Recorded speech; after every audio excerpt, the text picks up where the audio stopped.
All right, today we're jumping into a huge concept, a real cornerstone of financial independence, making your property actually pay for itself. Let's break down exactly how people do this.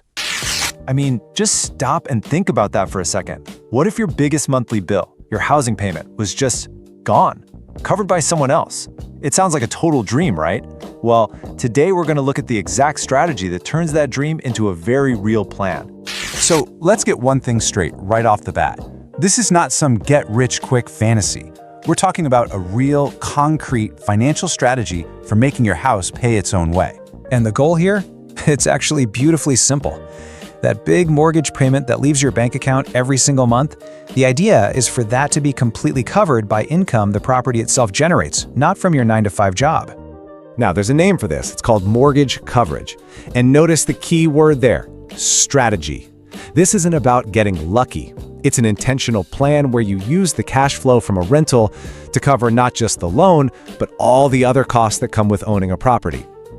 Okay, so theory is one thing, but seeing the numbers in action is where it all clicks. So to make this crystal clear, we're going to walk through a really simple, super common case study to see how this plays out in the real world. So let's just imagine for a second. You go out and you buy a duplex. That's just a building with 2 separate apartments. You move into one side and you find a great tenant to live in the other. This is an incredibly popular way for people to get started in real estate. A lot of people call it house hacking. All right, now for the most important part. The part where the rubber meets the road, the numbers. Let's stack up the income against the expenses and see if this thing actually works. First up, the good stuff, the income. Let's say your tenant in the other unit is paying you $1,800 in rent every month. Now, obviously, this number can be way different depending on where you live, but it's a good number for our example. And you've got to understand, this isn't just some extra spending money. This cash flow is the engine. It's the powerhouse that makes this whole strategy go, working month after month to pay down your asset for you. Okay, so that's the money coming in. Now let's look at the money going out. The biggest expense, no surprise, is going to be your monthly mortgage payment. For this example, let's say your principal and interest comes out to $1,500. And when you put those two numbers side by side, bam, the picture just clicks into place, right? That income bar is clearly taller than the mortgage expense bar, and that right there is the first huge sign that you're on the right track. So just looking at this, you'd think, hey, I'm not just covering my mortgage, I'm actually making $300 a month, and that's fantastic. But as any smart investor knows, that's not quite the whole story. And that leads us right here, because a savvy property owner knows the mortgage is just one piece of the expense puzzle. To really know if your investment is working, you have to look at the complete financial picture. Yeah, there are other costs you just can't ignore. You've got property taxes, you've got homeowner's insurance, but the really crucial ones that people forget, you have to be saving for maintenance and repairs because trust me, things will break. And you have to save for vacancy because you might not have a tenant paying rent every single month of the year.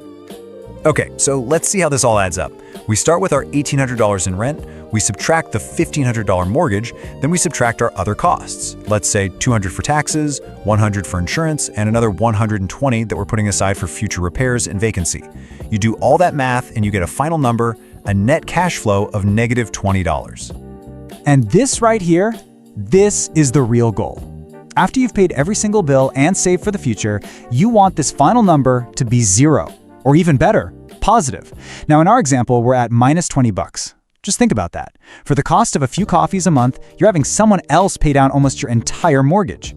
That is a massive, massive win. So let's bring this all home. What's the essential thing to take away from all this? What's the actual path forward if you want to put this incredible strategy to work in your own life? It really boils down to 3 simple steps. Number 1, you have to analyze the numbers like your life depends on it. And you have to do it before you buy. Don't fall in love with the house, fall in love with the math. 2, this whole system depends on finding fantastic tenants who pay on time. And 3, once it's all set up, you just let it work. Let that rental income build your wealth month after month. And this gets to the heart of it, the absolute magic of this whole thing. Just let this quote sink in for a second. Someone else is paying off your largest asset for you. Every single month, your debt goes down and your net worth goes up, and it's not coming out of your paycheck. That is the incredible power we're talking about. So we'll leave you with this question. Whether it's just one property paying for itself or a whole portfolio of them generating income, this strategy is a direct path to taking back control of your financial future. The only real question left is, what would that freedom look like for you?